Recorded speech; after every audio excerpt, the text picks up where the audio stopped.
Fisiopatología de Port, capítulo 38.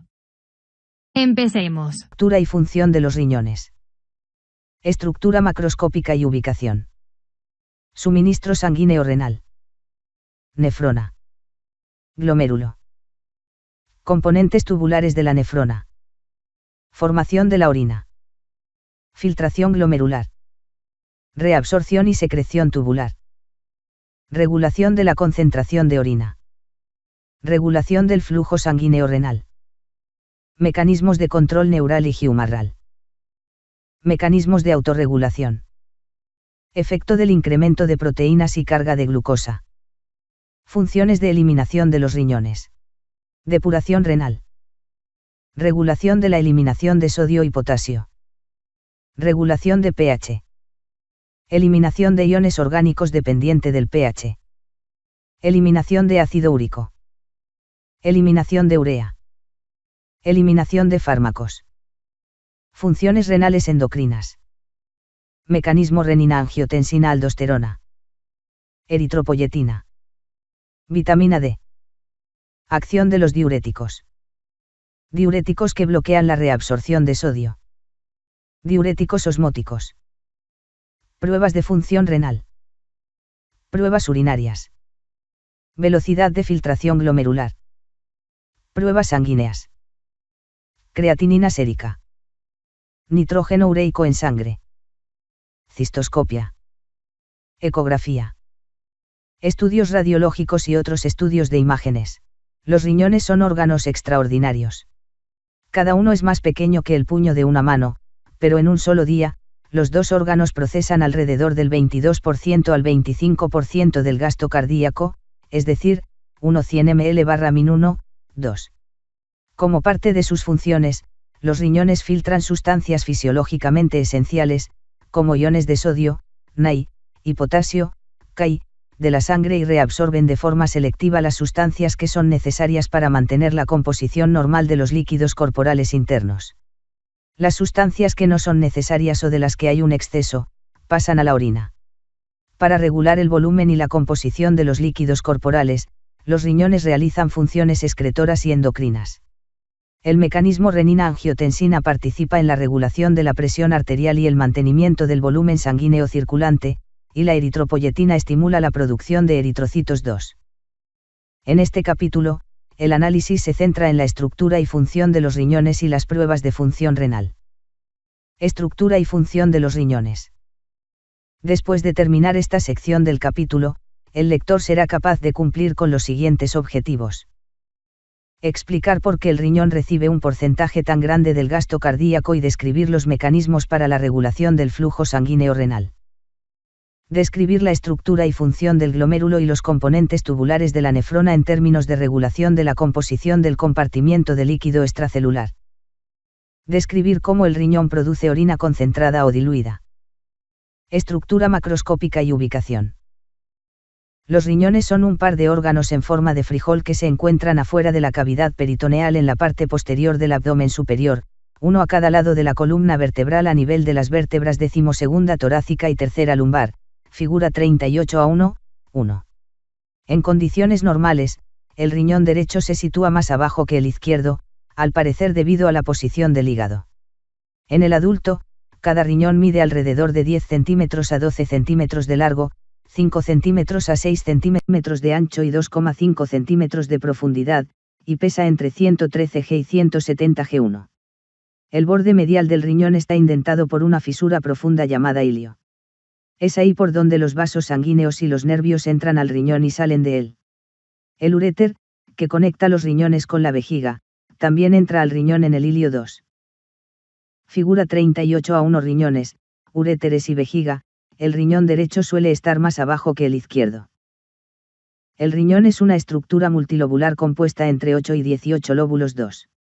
Cada lóbulo se compone de nefronas, que son las unidades funcionales del riñón. Cada riñón contiene cerca de 800,000 a 1,000,000 nefronas 2. Cada nefrona tiene un glomérulo que filtra la sangre y un sistema de estructuras tubulares que reabsorben de modo selectivo material del filtrado que regresa a la sangre y secreta materiales que están en la sangre en el filtrado cuando la orina está formándose. En un corte longitudinal, el riñón se divide en una corteza externa y una médula interna, figura 38A2. La corteza, la cual es pardo rojizo, contiene los glomérulos y túbulos contorneados de la nefrona y vasos sanguíneos. La médula consta de masas de forma cónica de color claro, las pirámides renales. Las columnas de la corteza que se prolongan a la médula dividen las pirámides renales. Cada pirámide, bloqueada por una región de corteza, forma un lóbulo renal. Los ápices de las pirámides forman las papilas, de 8 a 18 por riñón, que corresponden a la cantidad de lóbulos, las cuales están perforadas por las aberturas de los conductos colectores. 2. La pelvis renal es una estructura ancha en forma de embudo en el extremo superior del uréter. Está formada por los cálices o estructuras en forma de copa que drenan las mitades superior e inferior del riñón 1, 2. El riñón está cubierto por una cápsula fibrosa externa y rodeado por una masa de tejido conectivo graso, en especial en sus extremos y bordes. El tejido adiposo protege el riñón de los golpes mecánicos y ayuda, junto con los vasos sanguíneos y la fascia, a mantenerlo en su lugar. Aunque los riñones están relativamente bien protegidos, pueden magullarse por golpes en el bajo vientre o por compresión entre las costillas inferiores y el íleo. Los riñones se ubican fuera de la cavidad peritoneal. Por lo tanto, las lesiones y la rotura no representan la misma amenaza de afectación peritoneal que en otros órganos como hígado o bazo. Figura 38A2. Estructura interna del riñón. Suministro sanguíneo renal. Una sola arteria que se de cada lado de la aorta abastece cada riñón. Cuando la arteria renal se aproxima al riñón, se divide en 5 segmentos arteriales que entran al hilio renal.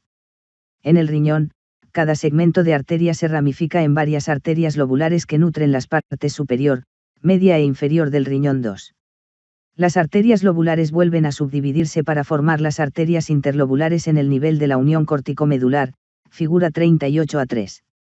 Estas arterias dan lugar a ramificaciones, las arterias arciformes, las cuales forman un arco en la parte superior de las pirámides. Las arterias interlobulares pequeñas se irradian desde las arterias arciformes para abastecer la corteza renal.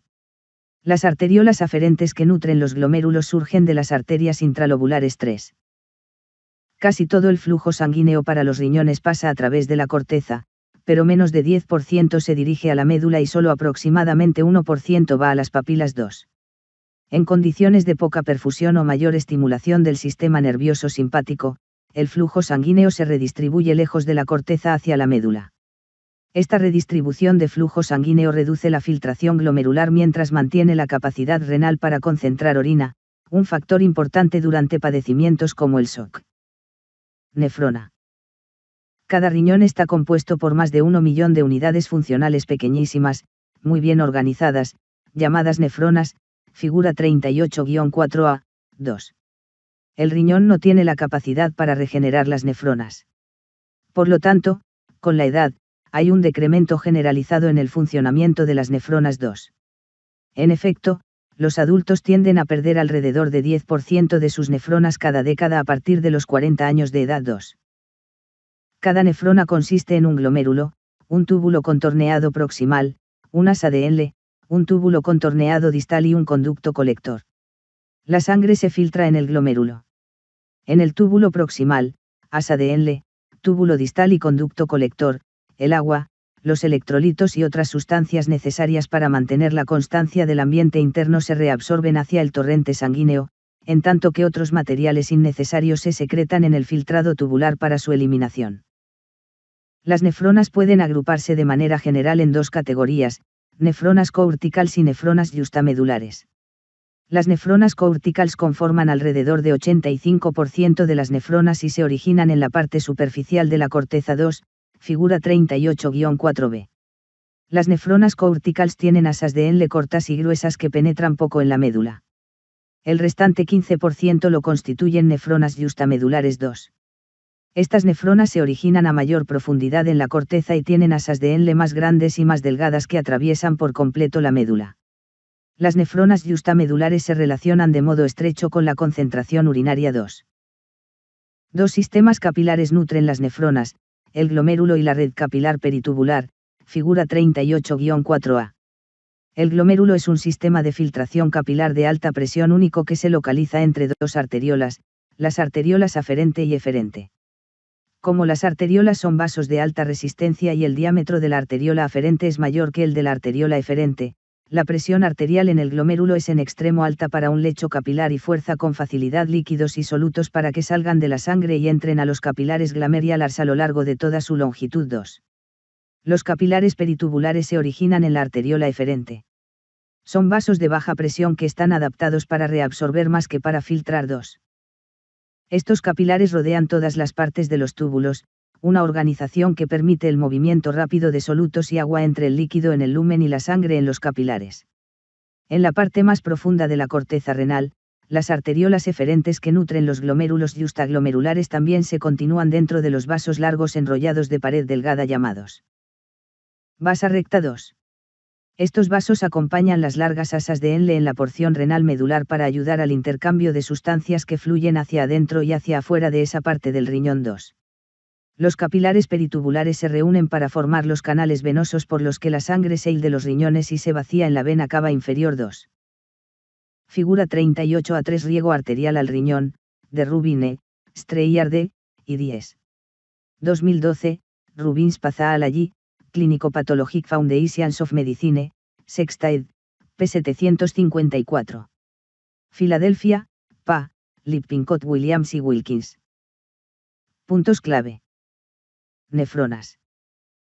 Las células son capaces de adaptarse a demandas crecientes de trabajo o amenazas a su supervivencia mediante el cambio de tamaño, atrofia e hipertrofia, número, hiperplasia, y forma, metaplasia. La adaptación celular normal ocurre en respuesta a un estímulo adecuado y cesa una vez que la necesidad de adaptación ha desaparecido. Glomérulo. Consiste en un haz de capilares cubiertos por una cápsula de doble pared delgada llamada cápsula de Bowman. 2. La sangre entra a los capilares glomerulars desde la arteriola aferente y sale de los mismos hasta la arteriola eferente, que conduce a los capilares peritubulares. El líquido y las partículas procedentes de la sangre se filtran a través de la membrana capilar hasta un espacio lleno de líquido en la cápsula de Bowman, llamado espacio de Bowman. La parte de la sangre que se filtra en el espacio de la cápsula se denomina filtrado. 2. La masa de capilares y su cápsula epitelial circundante se conoce como corpúsculo renal, figura 38-5a, 2. Figura 38a4a nefrona en la que se ilustran las estructuras glomerulars y tubulares junto con el riego sanguíneo. B. Comparación de diferencias en la ubicación de las estructuras tubulares de las nefronas corticales y justamedulares. La membrana capilar glomerular está compuesta por 3 capas. 1. Capa capilar endotelial. 2. Membrana basal. 3. Capa epitelial y capsalar de una sola célula, figura 38-5b. La capa endotelial reviste el glomérulo y es la interface con la sangre conforme se desplaza por los capilares. Esta capa contiene muchas pequeñas perforaciones llamadas fenestraciones. 4. La capa epitelial que cubre el glomérulo se continúa con el epitelio que reviste la cápsula de Bowman. Las células de la capa epitelial tienen estructuras inusuales similares a pulpos que poseen una gran cantidad de extensiones o podocitos, los cuales están incrustados en la membrana basal, figura 38-5b. Estos podocitos forman poros a través de los cuales pasa el filtrado glomerular. 4. La membrana basal consiste en una red acelular homogénea de fibras de colágeno, glucoproteínas y mucopolisacáridos, figura 38a5. C. Las capas endotelial y epitelial del capilar glomerular tienen estructuras porosas y por consiguiente la membrana basal determina la permeabilidad de la membrana capilar glomerular. Los espacios entre las fibras que conforman la membrana basal son como los poros de un filtro y determinan la barrera del glomérulo permeable dependiente de las dimensiones. Por lo general, el tamaño de los poros de la membrana basal evita que los eritrocitos y las proteínas plasmáticas atraviesen la membrana glomerular y lleguen al filtrado. Hay evidencia de que el epitelio desempeña una función principal en la producción de los componentes de la membrana basal y es probable que las células epiteliales participen en la formación de material nuevo de la membrana basal durante toda la vida. Las alteraciones en la estructura y función de la membrana basal glomerular son las causas de la fuga de proteínas y elementos sanguíneos en el filtrado que se observa en muchas formas de enfermedad glomerular. 2. Otro componente importante del glomérulo es el mesangio. 4. En algunas áreas, el endotelio capilar y la membrana basal no rodean por completo cada capilar. En lugar de eso, las células mesangiales, las cuales están entre los haces o mechones de capilares, proporcionan sostén al glomérulo en estas áreas, figura 38-5b, 4. Las células mesangiales producen una sustancia intercelular similar a la de la membrana basal. Esta sustancia reviste las células endoteliales donde no están cubiertas por la membrana basal 4.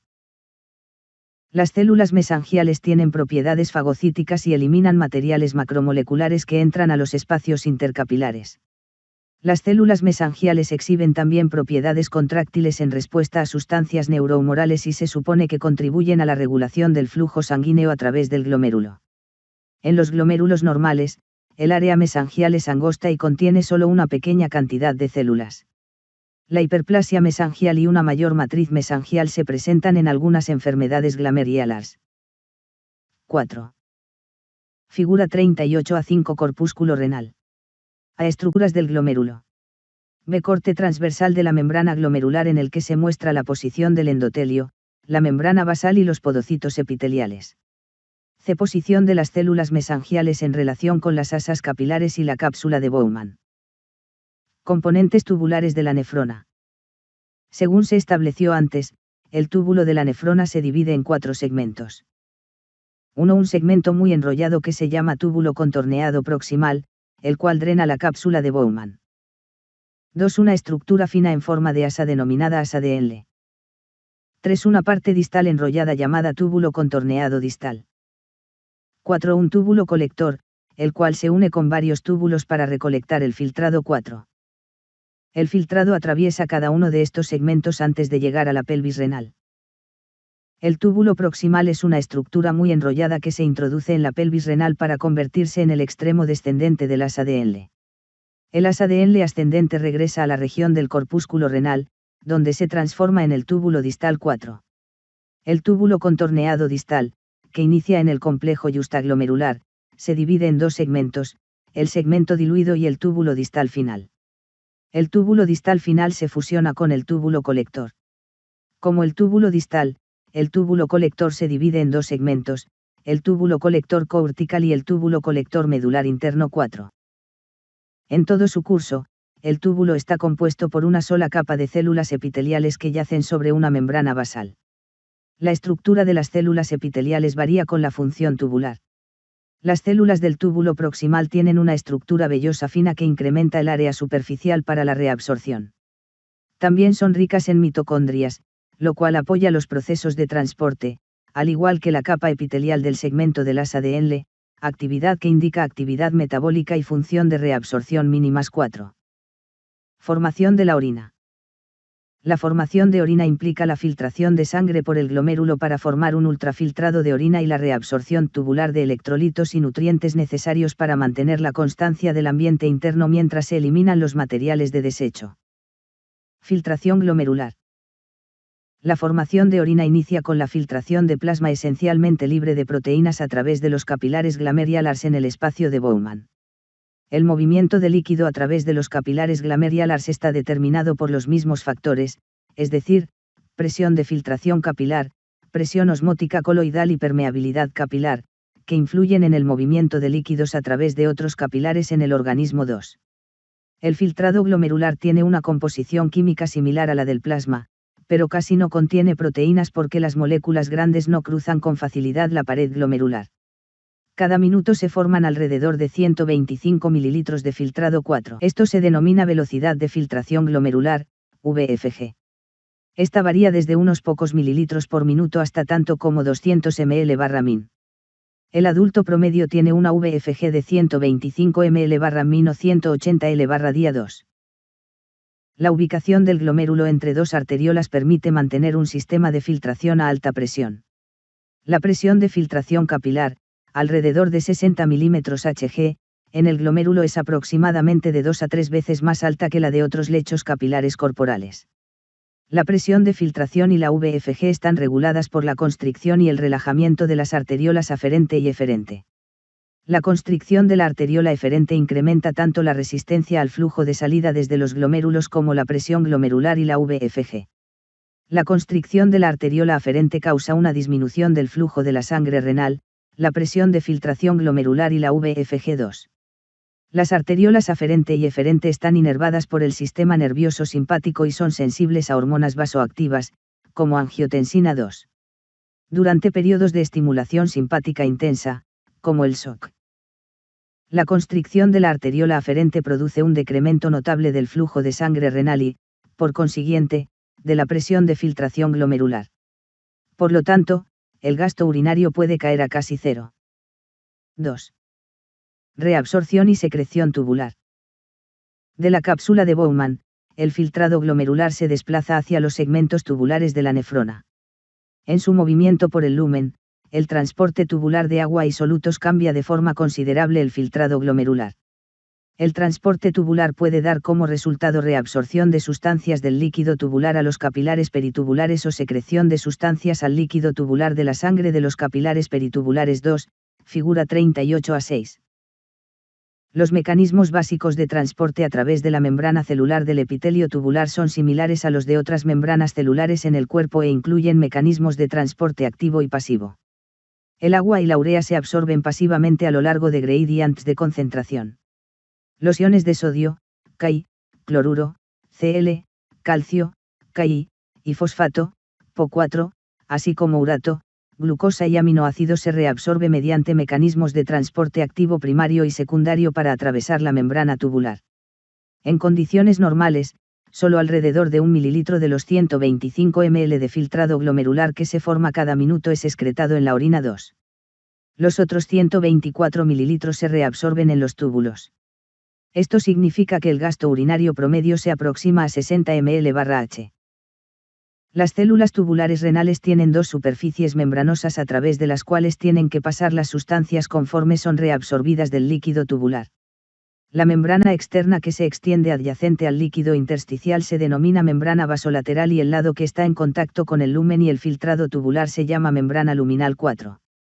En la mayor parte de los casos, las sustancias pasan del filtrado tubular a la célula tubular por un gradiente de concentración, pero requieren transporte facilitado o sistemas portadores para cruzar la membrana vasolateral hasta el líquido intersticial, donde los capilares peritubulares.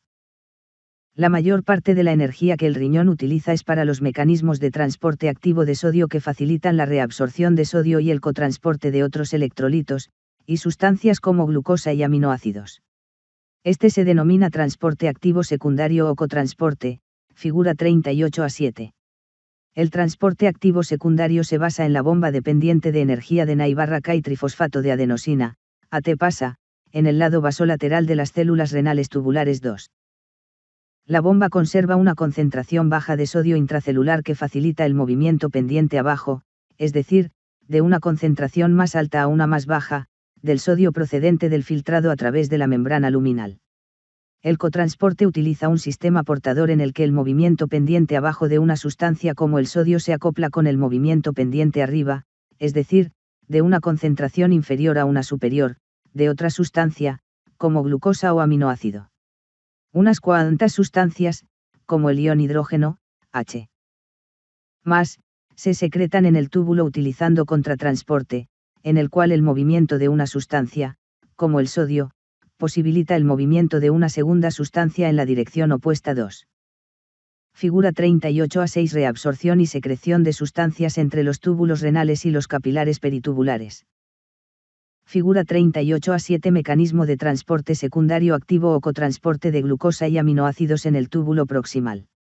La bomba de sodio-potasio dependiente de energía en la superficie vasolateral de la célula mantiene un gradiente intracelular bajo que facilita el movimiento pendiente abajo de sodio y glucosa o de aminoácidos, cotransporte, desde el lumen a la célula tubular y luego al capilar peritubular.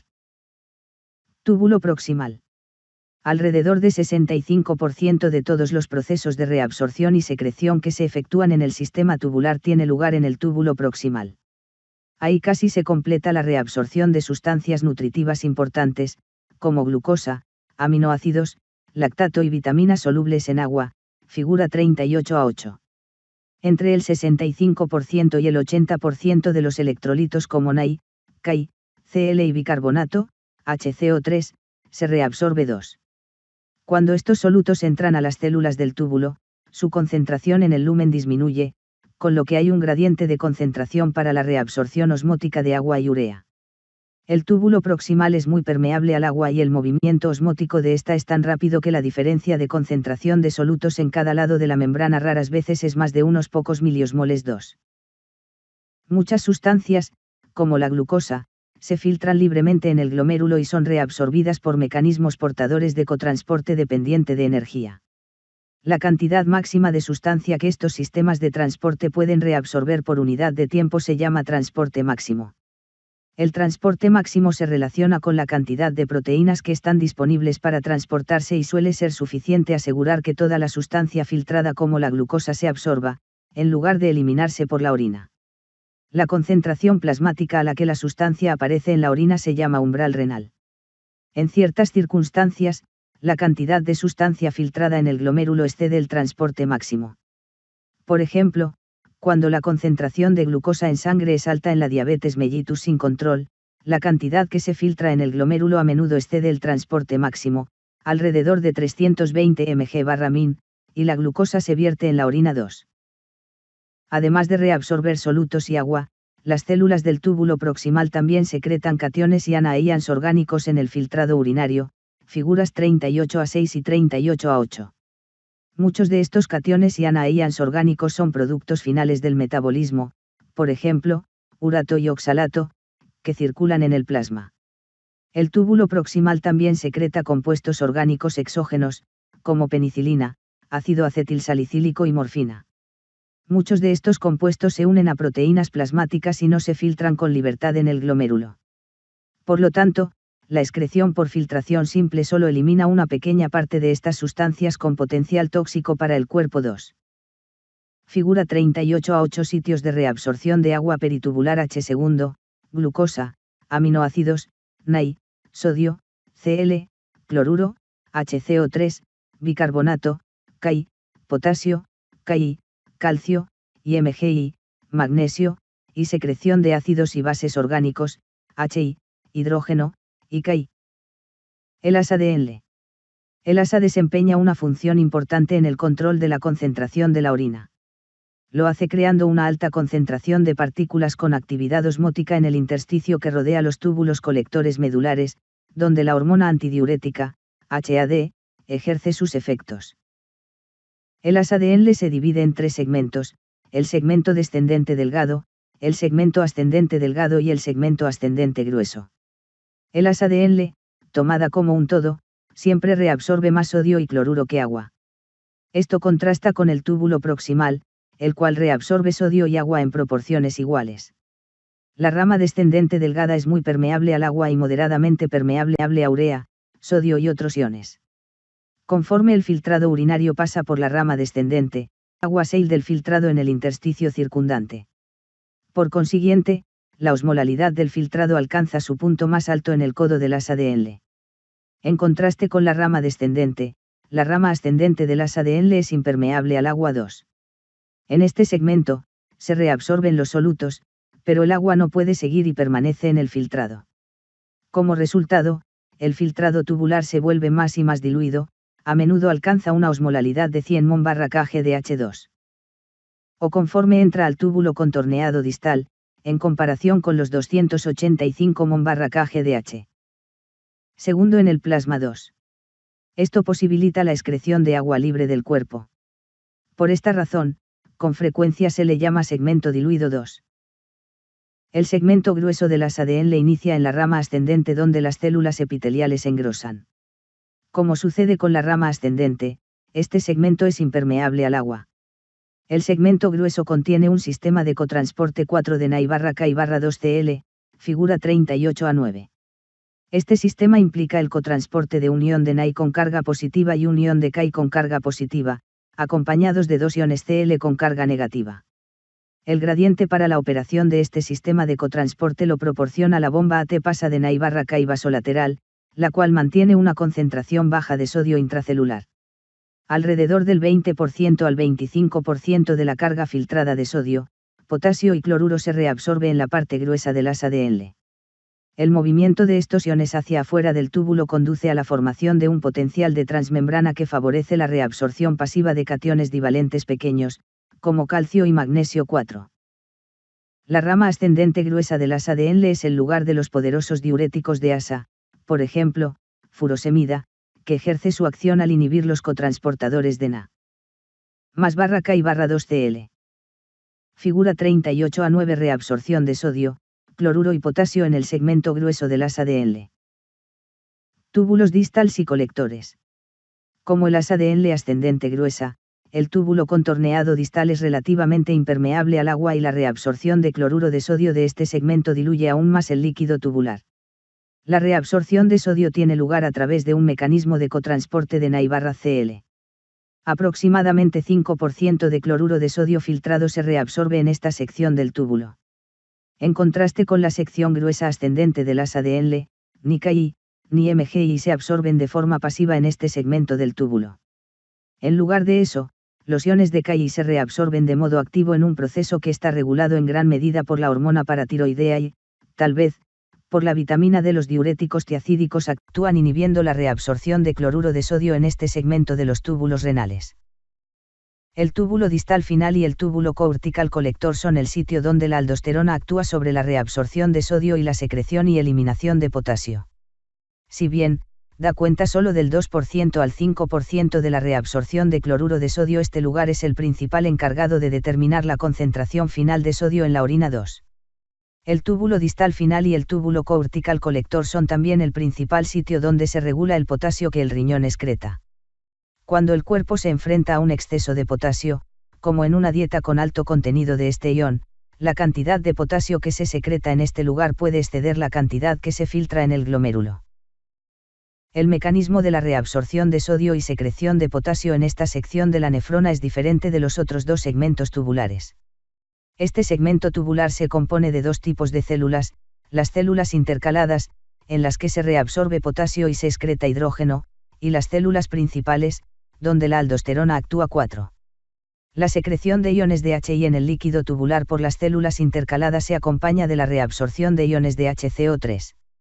Las células intercaladas también son capaces de reabsorber iones de Ki. Las células principales reabsorben Na y facilitan el movimiento de Ki en el filtrado urinario, figura 38A10. Bajo la influencia de la aldosterona, el sodio se desplaza desde el filtrado urinario a las células principales, de ahí pasa al líquido intersticial circundante y los capilares peritubulares. El potasio se mueve de los capilares peritubulares a las células principales y luego al filtrado urinario. 4. Regulación de la concentración de orina. El riñón es sensible a los cambios de osmolalidad de los líquidos extracelulares y produce orina concentrada o diluida. La capacidad del riñón para responder de esta manera depende del establecimiento de una alta concentración de partículas con actividad osmótica, casi 1/200 mol/kg de H2O, en el intersticio de la médula renal y la acción de HAD en la regulación de la permeabilidad al agua de los túbulos colectores medulares circundantes, para entender cómo el riñón concentra la orina. 4. En aproximadamente la quinta parte de las nefronas justamedulares, las asas de Henle y los capilares especiales en forma de una curva muy cerrada llamados vasa recta, descienden en la porción medular del riñón. Allí forman un sistema de contracorriente que controla el movimiento de agua y soluto de modo que el agua se mantiene fuera del área que rodea el túbulo y los solutos son retenidos. 4. El término contracorriente se refiere al flujo de líquidos en direcciones opuestas en las estructuras adyacentes. En este caso, hay un intercambio de solutos entre las asas de Henle descendentes y ascendentes adyacentes, y entre las secciones ascendente o descendente de los vasa recta. Por estos procesos de intercambio, una alta concentración de partículas con actividad osmótica, alrededor de 1/200 mol/kg de H2O, se reúne en el intersticio de la médula renal. La presencia de estas partículas osmóticamente activas en el intersticio que rodea los túbulos colectores de la médula facilita la reabsorción de agua mediada por HAD. 4. Figura 38A11. Figura 38A10. Mecanismo de reabsorción de sodio y secreción de potasio en las células principales de los túbulos distal final y colector. La aldosterona actúa aumentando la actividad de la bomba AT. Pasa de Na/Ki que transporta sodio hacia afuera a través de la membrana vasolateral de la célula y hacia la sangre al mismo tiempo que bombea potasio hacia dentro de la célula. La aldosterona también aumenta la permeabilidad al potasio de la membrana luminal. La HAD ayuda en el mantenimiento del volumen de líquido extracelular controlando la permeabilidad de los túbulos colectores de la médula. Los osmorreceptores del hipotálamo detectan que la osmolalidad de los líquidos extracelulares aumenta y estimulan la liberación de HAD de la glándula hipófisis posterior. Al ejercer su efecto, HAD, también conocida como vasopresina, se une a receptores en el lado vasolateral de las células tubulares 4. Con la unión de HAD a los receptores de vasopresina, los canales de agua, conocidos como canales de acuaporina 2, se mueven al lado luminal de la membrana de las células tubulares y producen un aumento notable de la permeabilidad al agua. En el lado vasolateral de la membrana, el agua sale de la célula tubular hacia el intersticio hiperosmótico de la zona medular, donde entra a los capilares para regresar al sistema vascular 4. Comprensión. Cómo el riñón concentra la orina. La osmolaridad de los líquidos corporales depende sobre todo la capacidad de los riñones para producir orina diluida o concentrada. La concentración urinaria depende de 3 factores: 1. La osmolaridad de los líquidos intersticiales en la parte del riñón que concentra la orina; 2. La hormona antidiurética, HAD; y 3. La acción de HAD sobre las células de los túbulos colectores del riñón. Osmolaridad. En aproximadamente la quinta parte de las nefronas justamedulares, las asas de Henle y los capilares especiales en forma de una curva muy cerrada, los llamados vasa recta, descienden a la porción medular del riñón para formar un sistema contracorriente, un conjunto de pasajes paralelos en los que el contenido fluye en direcciones opuestas. El diseño a contracorriente sirve para incrementar la osmolaridad en esta parte del riñón al promover el intercambio de solutos entre las asas de Henle descendentes y ascendentes adyacentes, y entre las secciones descendente y ascendente de los vasa recta. Por estos procesos de intercambio, una alta concentración de partículas con actividad osmótica, alrededor de 1200 mol/kg de H2O, se reúne en el intersticio que rodea los túbulos colectores donde la reabsorción de agua mediada por HAD tiene lugar. Hormona antidiurética. La HAD, la cual controla la capacidad de los riñones para concentrar la orina, es sintetizada por neuronas del hipotálamo y transportada hacia abajo por sus axones hasta la glándula hipófisis posterior y luego liberada a la circulación. Uno de los muchos estímulos para sintetizar y liberar HAD es un aumento en la osmolaridad sérica. La liberación de HAD también es controlada por los reflejos cardiovasculares que son sensibles a los cambios en la presión arterial y el volumen sanguíneo. Acción de HAD. La HAD, también conocida como vasopresina, actúa en el nivel del túbulo colector para incrementar la absorción de agua.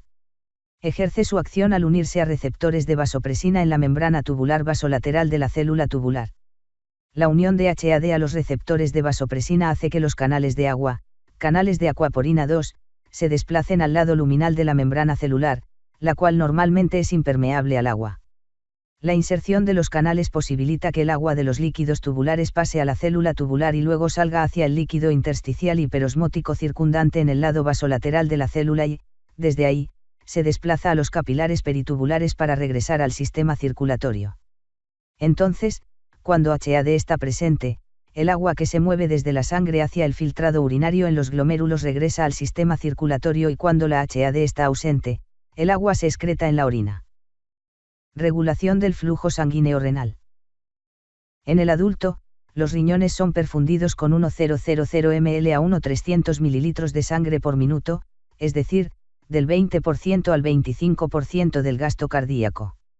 Este enorme flujo sanguíneo es necesario, sobre todo, para garantizar una VFG suficiente para eliminar los desechos que están en la sangre, más que para las necesidades metabólicas del riñón. En condiciones normales, los mecanismos de retroalimentación, tanto intrínsecos, por ejemplo, autorregulación y hormonas locales, como extrínsecos, por ejemplo, sistema nervioso simpático y hormonas que se transportan en la sangre, mantienen constantes el flujo sanguíneo y la VFG a pesar de los cambios en la presión arterial 2. Mecanismos de control neural y humoral. Los riñones están ricamente inervados por el sistema nervioso simpático. El incremento de la actividad simpática causa constricción de las arteriolas aferentes y eferentes, y por lo tanto disminuye el flujo sanguíneo renal. La estimulación simpática intensa, como en el shock y traumatismo, produce disminuciones notables del flujo sanguíneo renal y la VFG, al grado de que el flujo sanguíneo cesa por completo. Varias sustancias humorales, incluidas angiotensina 2, HAD y las endotelinas, producen vasoconstricción de los vasos renales. Las endotelinas son un grupo de péptidos liberados de células endoteliales lesionadas del riñón y otros tejidos 2. Aunque se supone que no es un regulador importante del flujo sanguíneo renal durante las actividades cotidianas, endotelina 1, ET1, podría tener una función en la reducción del flujo sanguíneo en condiciones como insuficiencia renal aguda posisquémica 4. En esta situación, ET1 es el más potente vasoconstrictor y empeora la insuficiencia renal aguda. Otras sustancias, como dopamina, óxido nítrico y prostaglandinas, es decir, E2 e I2, producen vasodilatación. Al parecer, el óxido nítrico, un vasodilatador sintetizado por el endotelio vascular, es importante para prevenir la excesiva vasoconstricción de los vasos sanguíneos renales y posibilitar la excreción normal de sodio y agua. Las prostaglandinas son un grupo de mediadores de la función celular que se producen localmente y ejercen sus efectos del mismo modo. Si bien, parece que las prostaglandinas no tienen mayor importancia en el control del flujo sanguíneo renal y la VFG en condiciones normales, podrían proteger los riñones contra los efectos vasoconstrictores de la estimulación simpática y la angiotensina. 2.4. Los medicamentos antiinflamatorios no esteroideos que inhiben la síntesis de prostaglandinas pueden disminuir el flujo sanguíneo renal y la VFG en ciertas condiciones, por lo que deben administrarse con precaución en personas que padecen hipertensión 5. Figura 38 a 11 vía de la producción de angiotensina, de Renke HG, Denkar BM, 2010. Renal Pathophysiology, de Essentials, tercera ed., p. 50. Filadelfia, PA, Lippincott Williams y Wilkins. Mecanismos de autorregulación. Un proceso denominado autorregulación mantiene la constancia del flujo sanguíneo renal. En condiciones normales, la autorregulación del flujo sanguíneo está diseñada para conservar el flujo sanguíneo en un nivel consistente con las necesidades metabólicas de los tejidos. En el riñón, la autorregulación del flujo sanguíneo también debe posibilitar la regulación precisa de soluto y la excreción de agua. Para que la autorregulación tenga lugar, la resistencia al flujo sanguíneo por los riñones tiene que variar en proporción directa con la presión arterial. Los mecanismos exactos que se ocupan de la regulación intrarrenal del flujo sanguíneo no son claros. Uno de los mecanismos propuestos es un efecto directo sobre el músculo liso vascular que fuerza los vasos sanguíneos a relajarse cuando la presión arterial aumenta y a contraerse cuando la presión cae. Un segundo mecanismo propuesto es el complejo justaglomerular 2. El complejo justaglomerular. Se supone que este complejo representa un sistema de control de la retroalimentación que vincula cambios en la VFG y el flujo sanguíneo renal. El complejo justaglomerular está en el lugar donde el túbulo distal retorna al glomérulo y luego pasa entre las arteriolas aferente y eferente 2, figura 38. El sitio del túbulo distal que está más cerca del glomérulo se caracteriza por células densamente nucleadas, llamadas mácula densa 2. En la arteriola aferente adyacente, las células musculares suaves de la sección media se convierten en células secretoras especiales llamadas células justaglomerulares. Estas células contienen gránulos de renina inactiva, una enzima que funciona en la conversión de angiotensinógeno en angiotensina 2. La renina funciona por medio de angiotensina 2 para generar vasoconstricción de la arteriola eferente como una forma de evitar grandes decrementos en la VFG. La angiotensina 2 también incrementa de modo indirecto la reabsorción de sodio estimulando la secreción de aldosterona desde la glándula suprarrenal y directamente al incrementar la reabsorción de sodio por las células del túbulo proximal. Por su ubicación entre las arteriolas aferente y eferente, se supone que el complejo justaglomerular desempeña una función esencial de retroalimentación al vincular el nivel de presión arterial y flujo sanguíneo renal con la VFG y la composición del líquido del túbulo distal, figura 38-12b. Se cree que vigila la presión arterial sistémica mediante la detección del estiramiento de la arteriola aferente y la concentración de cloruro de sodio en el filtrado tubular cuando atraviesa la mácula densa. Esta información se utiliza luego para determinar cuánta renina tiene que liberarse para mantener la presión arterial dentro de los límites normales y conservar la VFG relativamente constante 2. Se piensa que una disminución de la VFG acelera la velocidad de flujo del filtrado urinario en el asa ascendente de Henle, con lo que la reabsorción de sodio y cloruro se incrementa. A su vez, esto disminuye la liberación de cloruro de sodio en la mácula densa. Esta reducción de cloruro de sodio tiene dos efectos: disminuye la resistencia en las arteriolas aferentes, lo cual aumenta la presión de la filtración glomerular, y aumenta la liberación de renina desde las células justaglomerulares. La renina de estas células funciona como una enzima para transformar angiotensinógeno en angiotensina. Y, que se convierte en angiotensina 2,2. Por último, angiotensina 2 actúa para constreñir la arteriola eferente como un medio para producir un mayor incremento de la presión de filtración glomerular y por lo tanto regresar la VFG a un valor más normal. Figura 38a12 aparato justaglomerular y mácula densa en la retroalimentación túbulo-glomerular. Las células del aparato justaglomerular y la mácula densa están en estrecha proximidad al principio del túbulo distal. El aporte de cloruro es detectado por el cotransportador de NiK+2Cl y en la rama ascendente gruesa y la retroalimentación regula la VFG. La liberación de renina también se regula en este sitio, tomada de REN-KHG, DENCAR-BM, 2010. Renal Pathophysiology, The Essentials, tercera ed., p. 21. Filadelfia, PA, Lippincott Williams y Wilkins. Efecto del incremento de proteínas y carga de glucosa. Aun cuando el flujo sanguíneo renal y la filtración glomerular son relativamente estables en la mayor parte de situaciones, hay dos condiciones que los incrementan. Estas son una cantidad mayor de proteínas en la dieta y un aumento de glucosa en sangre. Al ingerir una dieta con contenido alto de proteínas, el flujo sanguíneo renal aumenta del 20% al 30% en 1 o 2. Aunque el mecanismo exacto de este incremento es incierto, se piensa que puede estar relacionado con el hecho de que los aminoácidos y el sodio se absorben juntos en el túbulo proximal, transporte activo secundario. Como resultado, el aporte de sodio a la mácula densa disminuye, lo cual causa un incremento del flujo sanguíneo renal por el mecanismo de retroalimentación del complejo justaglomerular 2. El incremento resultante del flujo sanguíneo y la VFG permite que la excreción de sodio se mantenga en un nivel cercano al normal mientras la excreción de los productos de desecho del metabolismo de las proteínas, como la urea, aumenta.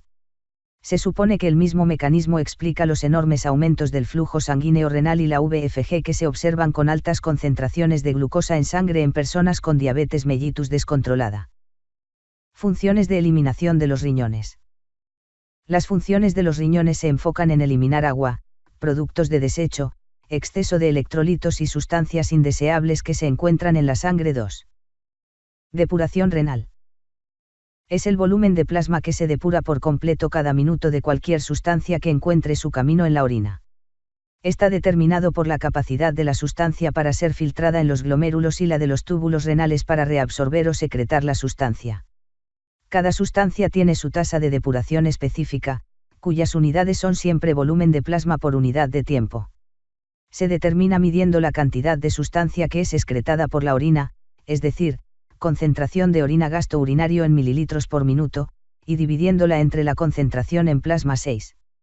La inulina, un polisacárido enorme, se filtra muy bien en los glomérulos y no es reabsorbido ni secretado por las células tubulares. 2. Después de una inyección intravenosa, la cantidad que aparece en la orina es igual a la cantidad que se filtra en los glomérulos, es decir, la tasa de depuración es igual a la VFG. Gracias a estas propiedades, la inulina se utiliza como una medida de laboratorio de la VFG. 2. Algunas sustancias, como la urea, se filtra con libertad en los glomérulos, pero el volumen depurado procedente del plasma es menor que la VFG, lo que significa que, por lo menos, algo de la sustancia se reabsorbe. En niveles normales de plasma, la glucosa tiene una depuración de 0 porque se reabsorbe en los túbulos y no aparece nada en la orina. Regulación de la eliminación de sodio y potasio. La eliminación de sodio y potasio está regulada por la VFG y agentes humoral que controlan la reabsorción. La aldosterona tiene una función en la regulación de la eliminación de sodio y potasio. El péptido natriurético auricular, PNA, contribuye a la regulación de la eliminación de sodio. La reabsorción de sodio en el túbulo distal y el conducto colector es muy variable y depende de la presencia de aldosterona, una hormona secretada por las glándulas suprarrenales. En presencia de aldosterona, casi todo el sodio que está en el líquido tubular distal se reabsorbe y la orina en esencia está libre de sodio. Pero si no hay aldosterona, casi nada de sodio se reabsorbe del túbulo distal. La capacidad sorprendente de las células del túbulo distal y el conducto colector para alterar la reabsorción de sodio en relación con los cambios de aldosterona permite al riñón excretar orina con concentraciones de sodio que varían desde unas pocas décimas de gramo a 40 g/2. Como el sodio, los glomérulos filtran muy bien el potasio, pero a diferencia del sodio, el potasio se reabsorbe desde el líquido tubular y secreta en el líquido tubular. La secreción de potasio en el líquido tubular se realiza en el túbulo distal y, lo mismo que el sodio, está regulada por la aldosterona. Solo alrededor de 70 mg de potasio se aportan al túbulo distal todos los días, pero la persona promedio consume esto y mucho más potasio en la dieta. Por lo tanto, el exceso de potasio que no se filtra en el glomérulo y entra al túbulo colector tiene que secretarse, es decir, transportarse desde la sangre, en el líquido tubular para eliminarlo del cuerpo. 2. En ausencia de aldosterona, como en la enfermedad de Addison, la secreción de potasio es mínima. En estas circunstancias, la reabsorción de potasio excede la secreción y las concentraciones de potasio en sangre aumentan. El PNA, descubierto en 1981, es una hormona que según se cree tiene una función importante en la excreción de sal y agua por el riñón. Se sintetiza en las células de los músculos de las aurículas del corazón y se libera cuando éstas se distienden. Las acciones de PNA incluyen vasodilatación de las arteriolas aferente y eferente, cuyo resultado es un incremento del flujo sanguíneo renal y la VFG. El PNA inhibe la secreción de aldosterona por las glándulas suprarrenales, así como la reabsorción de sodio desde los túbulos colectores al actuar sobre la aldosterona y mediante acción directa en las células tubulares. 2.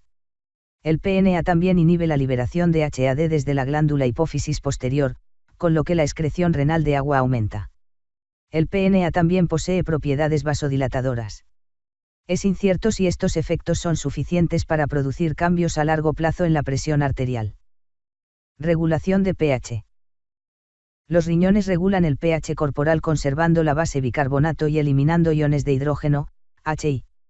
Ni los sistemas amortiguadores de la sangre ni los mecanismos respiratorios de control para eliminar el dióxido de carbono son capaces de eliminar iones de hidrógeno del cuerpo. Los riñones sí lo logran. Casi todos los iones de hidrógeno que se excretan en la orina son secretados en el líquido tubular por mecanismos secretores del túbulo. El pH más bajo del líquido tubular que puede alcanzarse es 4,4 a 4,57. Esta capacidad de los riñones para excretar iones de hidrógeno depende de los amortiguadores en la orina que se combinan con el ion hidrógeno. Los tres principales amortiguadores urinarios son bicarbonato, HCO3, fosfato, HPO4, y amoníaco, NH3. Los iones de bicarbonato, que están presentes en el filtrado urinario, se combinan con iones hidrógeno que se secretaron en el líquido tubular, el resultado es la formación de dióxido de carbono y agua. El dióxido de carbono se absorbe luego en las células tubulares y el bicarbonato se regenera. El ion de fosfato es un producto metabólico final que se filtra en el líquido tubular. Se combina con un ion de hidrógeno secretado y no se reabsorbe. El amoníaco se sintetiza en células tubulares por desaminación del aminoácido glutamina. Se difunde en el líquido tubular y se combina con el ion hidrógeno. Un aspecto importante de este sistema amortiguador es que el proceso de desaminación aumenta siempre que la concentración de iones de hidrógeno del cuerpo se conserve elevada durante 1 o 2 días. 2. Puntos clave. Las funciones del riñón. El riñón regula la composición y el pH de los líquidos corporales mediante reabsorción y eliminación o conservación de iones de sodio, potasio, hidrógeno, cloruro y bicarbonato. Regula la osmolalidad del líquido extracelular mediante la acción de HAD. Tiene un papel central en la regulación de la presión arterial a través del mecanismo renina-angiotensina-aldosterona, así como en la regulación de la eliminación de sal y agua. Eliminación de iones orgánicos dependiente del pH. El túbulo proximal secreta de forma activa enormes cantidades de diferentes anaíans orgánicos. Los anaíans extraños, por ejemplo, salicilatos y penicilina, los que se producen de manera endógena, por ejemplo, ácidos biliares y ácido úrico, se secretan activamente en el líquido tubular. La mayor parte de los anaíans que se secretan utiliza el mismo sistema de transporte, lo que posibilita a los riñones librar al cuerpo de muchas sustancias y agentes ambientales distintos. 2. Como el mismo sistema de transporte es compartido por diferentes anaíans, hay competencia por el transporte de tal modo que concentraciones elevadas de una sustancia tienden a inhibir la secreción de otros anions. Los túbulos proximales también poseen un sistema de transporte activo para los cationes orgánicos que es similar al de los iones orgánicos. Eliminación de ácido úrico. El ácido úrico es un producto del metabolismo de purina. Concentraciones sanguíneas excesivamente altas, es decir, hiperuricemia, causan gota y concentraciones urinarias excesivas forman cálculos renales. El ácido úrico se filtra con facilidad en el glomérulo y se reabsorbe y secreta en los túbulos proximales 3. Es uno de los anions que usan el sistema de transporte de anions antes descrito en el túbulo proximal. En condiciones normales, la reabsorción tubular excede la secreción y el efecto neto es el retiro de ácido úrico del filtrado. Si bien la velocidad de reabsorción excede la secreción, el proceso Sicrite está controlado por medios homeostáticos para conservar una concentración plasmática constante. Muchas personas con concentraciones altas de ácido úrico secretan menos ácido úrico que aquellas con concentraciones normales. Esta misma sustancia 3. El ácido úrico utiliza los mismos sistemas de transporte que otros anions, como ácido acetilsalicílico, sulfimpirazona y probenecid. Dosis pequeñas de ácido acetilsalicílico compiten con el ácido úrico por la secreción en el líquido tubular y reducen la secreción de dicho ácido, y grandes dosis compiten con el ácido úrico por la reabsorción y aumentan la excreción de este en la orina. Por su efecto en la secreción de ácido úrico, el ácido acetilsalicílico no se recomienda para tratar la artritis gotosa. Los diuréticos tiacídicos y de asa, es decir, furosemida y ácido etacrínico, también causan hiperuricemia y artritis gotosa, al parecer mediante decremento del volumen de líquido extracelular y reabsorción intensificada de ácido úrico 4. Eliminación de urea. La urea es un producto final del metabolismo de las proteínas. El adulto normal produce de 25 g/día a 30 g/día. La cantidad aumenta cuando se ingiere una dieta con contenido alto de proteínas, cuando hay una degradación excesiva de los tejidos o en presencia de hemorragia gastrointestinal 2. En este último caso, las proteínas de la sangre se desdoblan para formar amoníaco en el intestino. Luego el amoníaco es absorbido en la circulación portal y el hígado lo transforma en urea antes de ser liberado al torrente sanguíneo. Los riñones, en su función de reguladores de las concentraciones de nitrógeno ureico en sangre, NUS, filtran urea en los glomérulos y luego la reabsorben en los túbulos. Esto posibilita el mantenimiento de un NUS normal, el cual se encuentra en el intervalos de 8 mg/dl a 25 mg/dl, 2,9 mol/L a 8,9 mol/L, 2. Durante periodos de deshidratación, el volumen sanguíneo y la VFG disminuyen, y la concentración de nitrógeno ureico aumenta. Los túbulos renales son permeables a la urea, lo que significa que cuanto más tiempo permanezca el líquido tubular en los riñones, mayor es la reabsorción de urea en la sangre. Se reabsorben solo pequeñas cantidades de urea en la sangre cuando la VFG es alta, pero cuando esta es baja, cantidades relativamente grandes de urea regresan a la sangre. Eliminación de fármacos. Muchas sustancias se eliminan por la orina. Estas sustancias se filtran de modo selectivo en el glomérulo y se reabsorben o secretan en el líquido tubular. Solo sustancias que no están unidas a proteínas plasmáticas se filtran en el glomérulo y, por lo tanto, son susceptibles de eliminarse por los riñones. Muchos fármacos son ácidos débiles o bases débiles y se presentan en el líquido tubular renal en parte como iones solubles en agua y, en parte, como moléculas no ionizadas solubles en lípidos. Funciones renales endocrinas. Además de su participación en la regulación de líquidos y electrolitos corporales, los riñones funcionan como un órgano endocrino porque producen mediadores químicos que se transportan en la sangre a lugares lejanos donde ejercen sus acciones. Los riñones intervienen en el control de la presión arterial de las siguientes maneras. Vía el mecanismo renina-angiotensina-aldosterona. Vía la regulación de la producción de eritrocitos mediante la síntesis de eritropoyetina. Vía el metabolismo del calcio por medio de la activación de la vitamina D. Mecanismo renina-angiotensina-aldosterona. Este mecanismo desempeña un papel importante en la regulación a corto y largo plazo de la presión arterial. La renina es una enzima que se sintetiza y almacena en las células justaglomerulares de los riñones. Se supone que esta enzima se libera en respuesta a un decremento del flujo sanguíneo renal o a un cambio en la composición del líquido tubular distal, o como resultado de la estimulación del sistema nervioso simpático. La renina por sí misma carece de efectos directos en la presión arterial.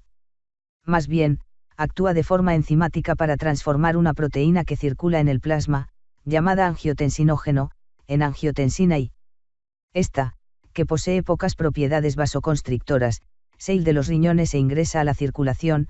Cuando circula por los pulmones, la enzima convertidora de angiotensina cataliza la transformación de angiotensina y en angiotensina 2. La angiotensina 2 es un potente vasoconstrictor y actúa de manera directa sobre los riñones para reducir la excreción de sal y agua. Ambos mecanismos tienen periodos de acción relativamente cortos.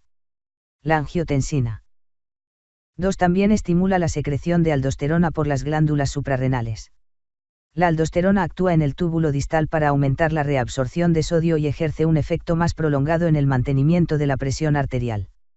La renina también funciona por medio de angiotensina 2 para generar constricción de la arteriola eferente como un modo de evitar una disminución grave de la presión de filtración glomerular 2. Eritropoyetina. Es una hormona polipeptídica que regula la diferenciación de eritrocitos en la médula ósea. Del 89% al 95% de eritropoyetina se forma en los riñones. La síntesis de eritropoyetina es estimulada por hipoxia tisular, la cual puede deberse a anemia, a vivir en lugares de gran altitud o a deterioro de la oxigenación tisular por cardiopatía o enfermedad pulmonar. A menudo, las personas con nefropatía terminal padecen anemia porque los riñones no pueden producir eritropoyetina. Esta anemia suele tratarse administrando una eritropoyetina recombinante, epoyetina, producida mediante técnicas de ADN para estimular la eritropoyesis 9. Vitamina D. La activación de la vitamina D tiene lugar en los riñones. La vitamina D incrementa la absorción de calcio del tubo digestivo y ayuda a controlar el depósito de calcio en los huesos. Además tiene un leve efecto estimulante en la absorción del calcio renal. Aunque la vitamina D no es sintetizada ni liberada por una glándula endocrina, a menudo se considera como una hormona debido a su vía de activación molecular y mecanismo de acción. Hay dos formas de vitamina D: vitamina D natural, colecalciferol, producida en la piel por la radiación ultravioleta, y vitamina D sintética, ergocalciferol, que se deriva de la radiación de ergosterol. La forma activa de vitamina D es 1,25-dihidroxicolecalciferol. El colecalciferol y el ergocalciferol debe someterse a una transformación química para volverse activos, primero en 25-dihidroxicolecalciferol en el hígado y luego en 1,25-dihidroxicolecalciferol en los riñones. Las personas con nefropatía en etapa terminal son incapaces de transformar la vitamina D en su forma activa y podrían requerir preparaciones farmacológicas de la vitamina activa, calcitriol, para conservar la mineralización de los huesos 4. Hay nuevas investigaciones en proceso para desarrollar compuestos de vitamina D que ayuden a los pacientes con enfermedad renal crónica 10. Acción de los diuréticos. Los diuréticos son fármacos que aumentan el volumen urinario.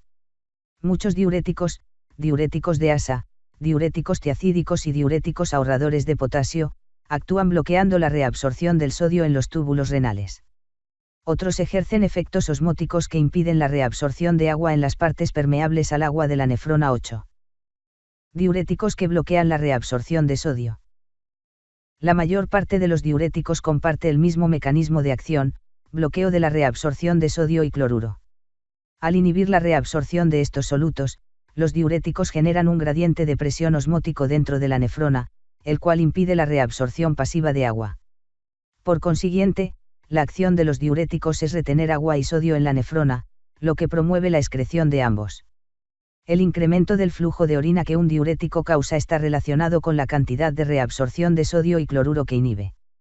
Puesto que la cantidad de sodio se vuelve progresivamente menor conforme el filtrado urinario fluye desde el túbulo proximal a los conductos colectores, los fármacos que actúan de forma temprana en la nefrona tienen la oportunidad de inhibir la reabsorción de una cantidad más grande de sodio.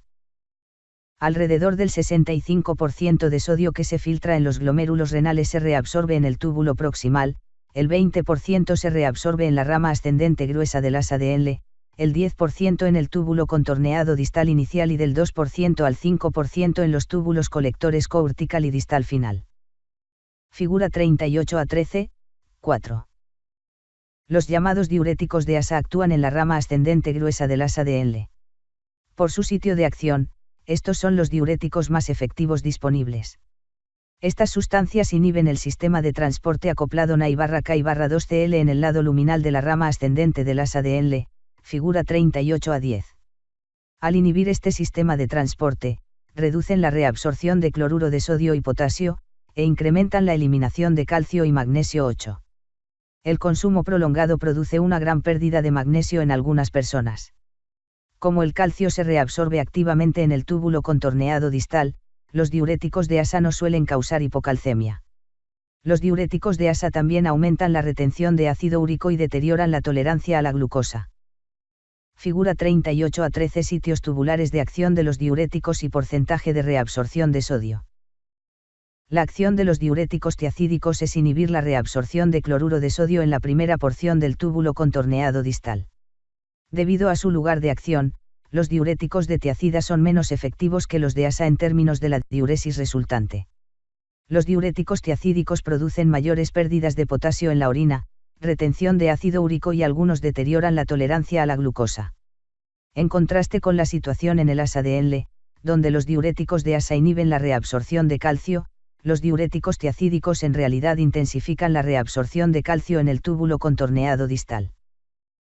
Los antagonistas de la aldosterona, también conocidos como diuréticos ahorradores de potasio, reducen la reabsorción de sodio y disminuyen la secreción de potasio en la última porción del túbulo distal y el túbulo colector cortical, sitio regulado por aldosterona, figura 38-11. Puesto que la secreción de potasio está vinculada con la reabsorción de sodio en este segmento del túbulo, estos agentes también son efectivos para reducir la excreción de potasio y, en algunos casos, puede haber hiperpotasemia grave. Además, estas sustancias también tienden a interferir con la secreción de iones de hidrógeno en el conducto colector, lo que explica en parte la acidosis metabólica que algunas veces se observa con el empleo de estos fármacos 8. Hay dos tipos de diuréticos ahorradores de potasio, los que actúan como antagonistas directos de la aldosterona y los que actúan de modo independiente de esta. El primer tipo, por ejemplo, espironolactona, se enlaza al receptor de mineralocorticoides en el túbulo, con lo que impide que la aldosterona entre a la célula y actúe. El segundo tipo, por ejemplo, triamtereno y amilorida, no se une al receptor, sino que interfiere directamente con la entrada de sodio a través del canal iónico selectivo del sodio. Los diuréticos ahorradores de potasio producen solo una leve diuresis porque inhiben un pequeño porcentaje de la reabsorción de sodio. Sin embargo, como su nombre lo indica, su consumo principal es en combinación con otros diuréticos para inhibir la secreción de K por las células principales.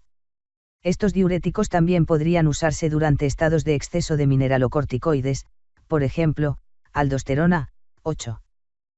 Diuréticos osmóticos. Los diuréticos osmóticos actúan en el túbulo proximal y la rama ascendente del asa de Henle, los cuales son muy permeables al agua. En contraste con los diuréticos de asa, los tiacídicos y los ahorradores de potasio que ejercen sus efectos mediante el bloqueo de los mecanismos específicos del transporte tubular de NAI, los diuréticos osmóticos, que se filtran pero no se reabsorben, hacen que el agua sea retenida en el filtrado urinario y propician la diuresis de agua. Una de tales sustancias, manitol, se utiliza sobre todo para reducir la presión intracraneal aumentada, pero a veces se utiliza para promover la eliminación expedita de toxinas.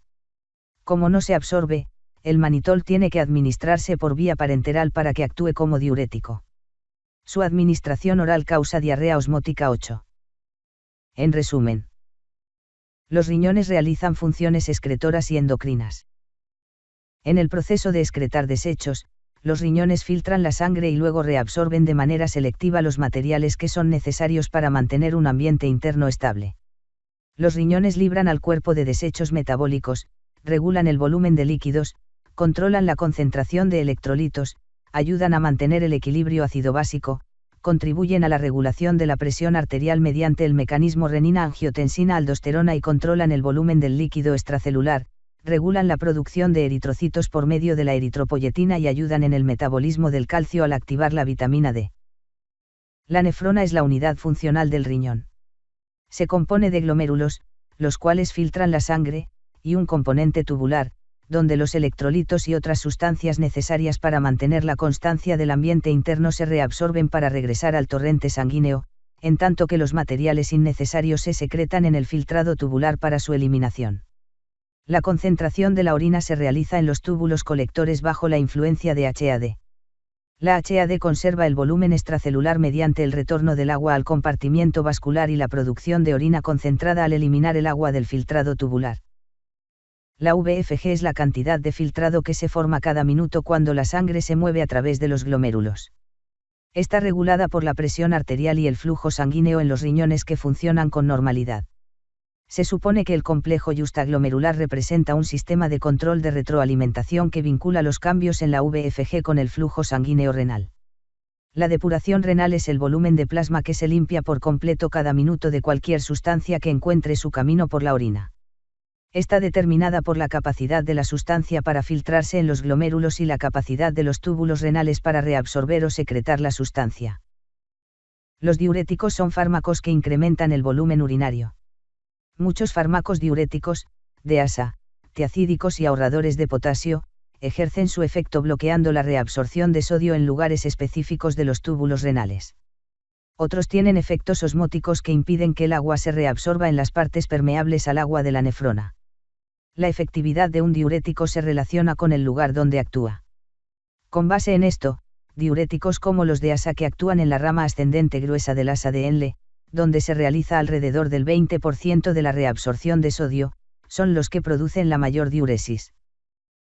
Pruebas de función renal. Después de terminar esta sección del capítulo, el lector será capaz de cumplir con los siguientes objetivos. Explicar el valor de la densidad relativa de la orina en la evaluación de la función renal. Explicar el concepto de velocidad de filtración glomerular. Explicar el valor de las concentraciones de creatinina sérica y nitrógeno ureico sanguíneo en la evaluación de la función renal. La función de los riñones es filtrar la sangre, reabsorber de forma activa las sustancias que son necesarias para conservar un líquido corporal constante y excretar los desechos producidos por el metabolismo.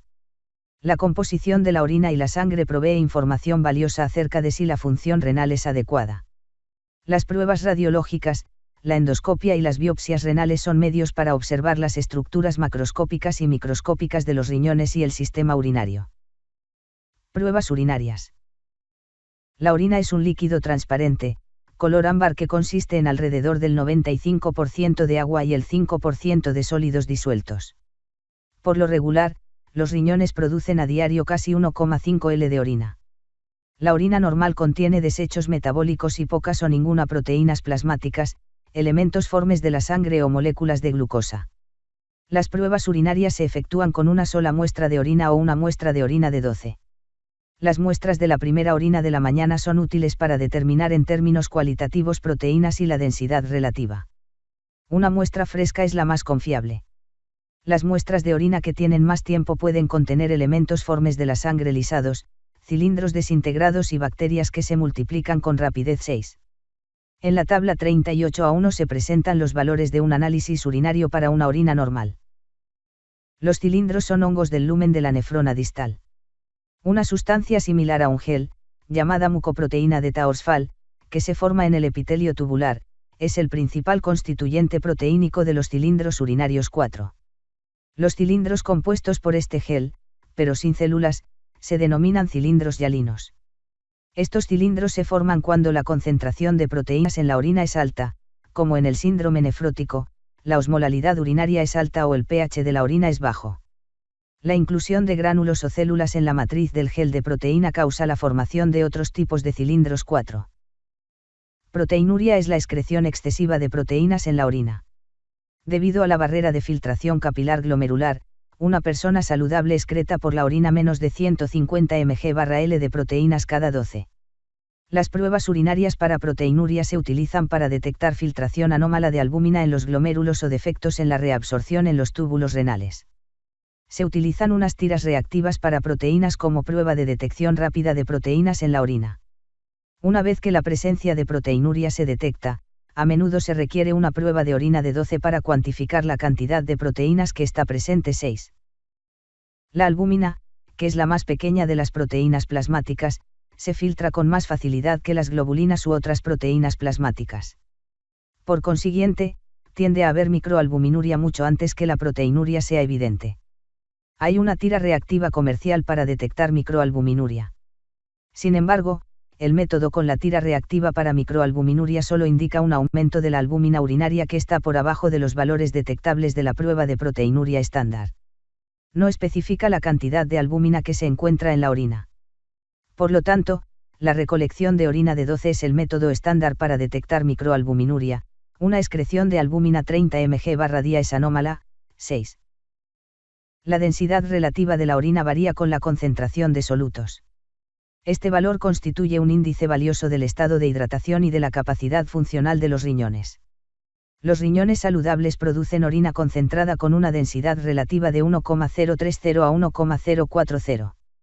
Durante periodos de marcada hidratación, la densidad relativa se aproxima a 1. En caso de función renal reducida, los riñones pierden capacidad para concentrar la orina y su densidad relativa puede alcanzar concentraciones de 1,006 a 1,010. El intervalo usual es de 1,010 a 1,025 con una ingesta normal de líquidos. 6. La osmolalidad urinaria, la cual depende de la cantidad de partículas de solutos en una unidad de solución, es una medición más exacta de la concentración de orina que la densidad relativa. 6. Se obtiene más información acerca de la función renal si se realizan pruebas de osmolalidad de suero y orina al mismo tiempo. La relación normal entre osmolalidad urinaria y sérica es de 3, 1.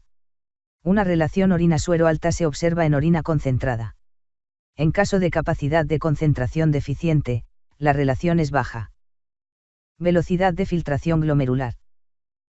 La VFG constituye un medidor de la función renal. En clínica se mide tomando muestras de sangre y orina cada cierto tiempo.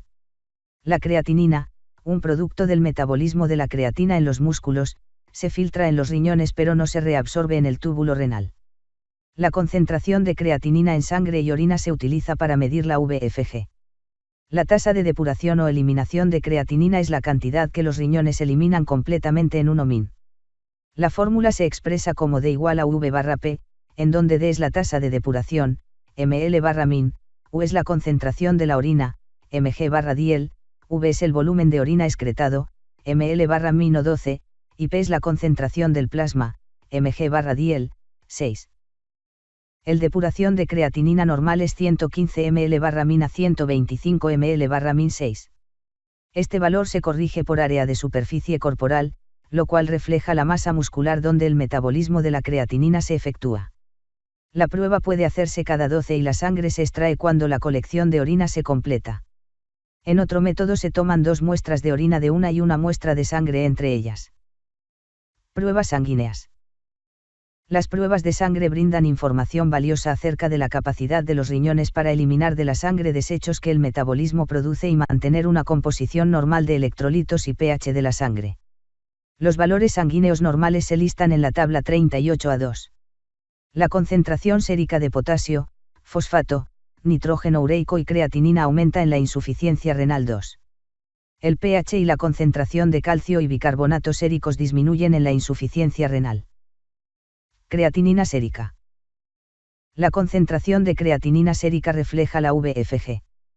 Como estas mediciones se obtienen con facilidad y son relativamente baratas, a menudo se utilizan como medida de detección de la función renal. La creatinina es un producto del metabolismo de la creatina en los músculos, su formación y liberación es más o menos constante y proporcional a la cantidad de masa muscular presente. La creatinina se filtra con facilidad en los glomérulos, no se reabsorbe en los túbulos y no pasa a la sangre, y solo una cantidad mínima es secretada a los túbulos desde la sangre. Por lo tanto, sus valores en la sangre dependen de manera estrecha de la VFG. El valor normal de creatinina se aproxima a 0,7 mg/dl de sangre para una mujer de talla pequeña, a casi de 1 mg/dl de sangre para un varón adulto normal y a 1,5 mg/dl de sangre, 60 mol/L a 130 mol/L, para un varón musculoso. 6. Hay una declinación relacionada con la edad en la depuración de creatinina en muchos adultos mayores porque su masa muscular y la VFG disminuyen con la edad. Por lo general, una concentración normal de creatinina sérica significa función renal normal. Además de calcular la VFG, la concentración de creatinina sérica se utiliza para determinar la capacidad funcional de los riñones, figura 38 a 14. Si el valor se duplica, es probable que la VFG, y la función renal, haya bajado a la mitad de su valor normal. Un aumento de la concentración sérica de creatinina a 3 veces su valor normal hace pensar en que se ha perdido el 75% de la función renal y con valores de creatinina de 10 mg/dl o más puede suponerse que cerca de 90% de la función renal está perdida. 6. En fecha reciente se propuso que otra proteína sérica, cistatina C, un inhibidor de la cisteína proteasa, puede emplearse como marcador de la VFG porque tiene una producción estable, se filtra con facilidad en el glomérulo y en varios estudios ha mostrado una mayor sensibilidad para detectar una disminución de la VFG, lo cual podría ayudar a determinar un plan de tratamiento más rápido. Por ejemplo, un estudio utilizó el nivel de creatinina sérica, las relaciones albúmina-creatinina en orina, RAC, y la concentración de cistatina C, y determinó que los parámetros RAC y cistatina C eran los mejores factores de predicción para diagnosticar nefropatía en etapa terminal 11. En otro estudio se encontró que la concentración de cistatina C predice mejor la VFG en pacientes con trasplante de riñón que otros parámetros. 12. Se requiere mayor investigación para determinar la eficacia clínica de cistatina C como marcador y si su consumo confiere una ventaja en comparación con creatinina. Figura 38 a 14. Relación entre porcentaje de función renal y concentraciones de creatinina sérica. Nitrógeno ureico en sangre.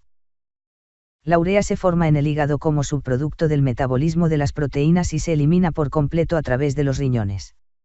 Por lo tanto, el nitrógeno ureico en sangre, NUS, se relaciona con la VFG, pero, a diferencia de la creatinina, también está influido por ingesta de proteínas, hemorragia gastrointestinal y estado de hidratación. En el caso de hemorragia gastrointestinal, la flora intestinal desdobla la sangre y los desechos nitrogenados se absorben en la vena porta y transportan al hígado, donde se transforman en urea. Durante la deshidratación, la concentración alta de nitrógeno ureico es resultado de un incremento de la concentración. Antes de que haya un aumento significativo de la concentración de nitrógeno ureico tienen que haberse perdido alrededor de 2/3 partes de la función renal. El nitrógeno ureico es menos específico en caso de insuficiencia renal que la creatinina, pero la relación NUS-creatinina podría proporcionar información diagnóstica útil. La relación normal se aproxima a 10:1.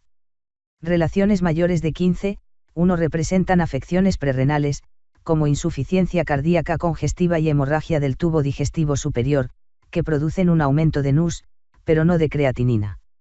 Una relación menor de 10:1 se detecta en personas con hepatopatía y en aquellas que reciben una dieta baja en proteínas o diálisis crónica, porque el NUS se dializa con más facilidad que la creatinina. 6. Cistoscopia.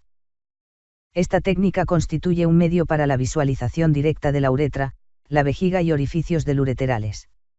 Se apoya en el empleo de un cistoscopio, un instrumento con lente iluminada. El cistoscopio se inserta por la uretra hasta la vejiga. Muestras para biopsia, lesiones, cálculos pequeños y cuerpos extraños pueden extraerse de la vejiga. La ureteroscopia puede aplicar para extraerse cálculos del uréter y ayudar en el tratamiento de afecciones ureterales como los estrechamientos. Ecografía. En los estudios ecográficos se utiliza la reflexión de ondas ultrasónicas para observar estructuras corporales profundas. El procedimiento es indoloro, no invasivo y no requiere preparación del paciente. La ecografía se emplea para ver las estructuras de los riñones y ha demostrado ser útil en el diagnóstico de muchas afecciones de las vías urinarias, como anomalías congénitas, abscesos renales, hidronefrosis y cálculos renales. Con esta técnica se puede distinguir entre un quiste y un tumor renales. El empleo de la ecografía también posibilita la colocación exacta de agujas para biopsia renal y catéteres para nefrostomía percutánea. 6. Estudios radiológicos y otros estudios de imágenes. Los estudios radiológicos incluyen una simple placa plana de los riñones, el uréter y el vejiga, la cual se utiliza para determinar dimensiones, forma y posición de los riñones, y observar algunos cálculos radioopacos que podrían estar en la pelvis renal o en el uréter. En la urografía excretora, o pielografía intravenosa, se inyecta un colorante radiopaco en una vena periférica. El colorante en el glomérulo y se excreta con la orina, y la película con rayos X se toma mientras el tinte se desplaza por los riñones y el uréter. 6. La urografía se usa para detectar lesiones renales que ocupan espacio, pielonefritis, hidronefrosis, reflujo vesicoureteral y cálculos renales. 6. Algunas personas son alérgicas a las tinciones que se utilizan en la urografía y podrían tener una reacción anafiláctica después de la administración. A cada persona que se someterá a estudios urográficos debe preguntársele acerca de reacciones anteriores al tinte o a tintes similares. Si la prueba se considera esencial en dichas personas, puede emplearse una premedicación con antihistamínicos y corticoesteroides. El colorante también disminuye el flujo sanguíneo renal. Puede ocurrir insuficiencia renal aguda, sobre todo en personas con enfermedad vascular o insuficiencia renal preexistente. Otras pruebas diagnósticas son estudios mediante tomografía por ordenador TC, imágenes por resonancia magnética, IRM, imágenes con radionúclidos y angiografía renal. Los gammagramas con TC pueden utilizarse para delinear los riñones y detectar masas y tumores renales. Los estudios por IRM se están volviendo muy accesibles y se utilizan para observar imágenes de riñones, retroperitoneo y vejiga urinaria. Tienen utilidad particular para evaluar anomalías vasculares en los riñones y alrededor de ellos. Para obtener imágenes con radionúclidos es necesario inyectar un material radiactivo que después es detectado por una cámara de gammagrafía externa, la cual percibe las emisiones radiactivas. Las imágenes obtenidas con radionúclidos se emplean para evaluar la función y las estructuras renales, así como los uréteres y la vejiga. Sobre todo son útiles para evaluar la función de los trasplantes de riñón. La angiografía renal proporciona imágenes obtenidas con rayos X de los vasos sanguíneos que riegan los riñones. Implica la inyección directa de un tinte radiopaco en la arteria renal. Suele introducirse un catéter por la arteria femoral y, bajo visión fluoroscópica, se avanza hacia la aorta abdominal. La punta del catéter se maniobra luego dentro de la arteria renal y se inyecta el colorante. 6. Esta prueba se utiliza para evaluar a personas que se sospecha tienen estenosis de la arteria renal, irregularidades de los vasos sanguíneos renales o daño vascular de las arterias renales después de un traumatismo. En resumen, los exámenes urinarios y las pruebas sanguíneas que miden pH del suero, concentraciones séricas de electrolitos y subproductos del metabolismo proporcionan información valiosa acerca de la función renal. La densidad relativa de la orina se utiliza para evaluar la capacidad de los riñones para concentrar la orina. Las tiras reactivas y las pruebas de orina de 12 para proteinuria y microalbuminuria se usan para detectar filtrado anómalo de albúmina en los glomérulos o defectos en la reabsorción en los túbulos renales. La creatinina es un producto del metabolismo de la creatina en los músculos que se filtra sin problemas en los glomérulos y no es reabsorbida ni secretada en los túbulos, por lo tanto, la concentración sérica de creatinina se aprovecha para determinar la VFG. La urea se forma en el hígado como subproducto del metabolismo de las proteínas y es eliminada totalmente por los riñones. El NU se relaciona con la VFG, pero, a diferencia de la creatinina, también está influido por ingesta de proteínas, hemorragias gastrointestinales y estado de hidratación. Los exámenes cistoscópicos pueden emplearse para visualizar directamente la uretra, la vejiga y los uréteres. La ecografía se utiliza para determinar dimensiones de los riñones y las imágenes renales, obtenidas con radionúclidos, se utilizan para evaluar las estructuras de los riñones. Métodos radiológicos como la urografía excretora constituyen un medio con el que pueden delinearse las estructuras de los riñones, como los cálices y la pelvis renales, el uréter y la vejiga. Otros métodos diagnósticos incluyen exploraciones por TC, IRM e imágenes con radionúclidos y angiografía renal. Ejercicios de revisión. 1. Una mujer de 32 años de edad que padece diabetes tiene un resultado positivo para microalbuminuria en una prueba de orina con cinta reactiva. Una muestra de orina de 12 posterior revela excreción de albúmina de 50 mg, una excreción de albúmina 30 mg/día es anómala. Utilice las estructuras del glomérulo de la figura 38A5 para dar una posible explicación de este descubrimiento. ¿Por qué determinar específicamente si hay albúmina en lugar de globulinas u otras proteínas plasmáticas? B. Se ha demostrado que el control riguroso de azúcares en sangre y el tratamiento de la hipertensión disminuyen la progresión de enfermedad renal en personas con diabetes. Explique el fundamento fisiológico de estos dos tipos de tratamientos. 2. A un niño de 10 años de edad que todavía moja la cama se le administra un spray nasal de HAD en el momento de irse a dormir como un medio para tratar la alteración.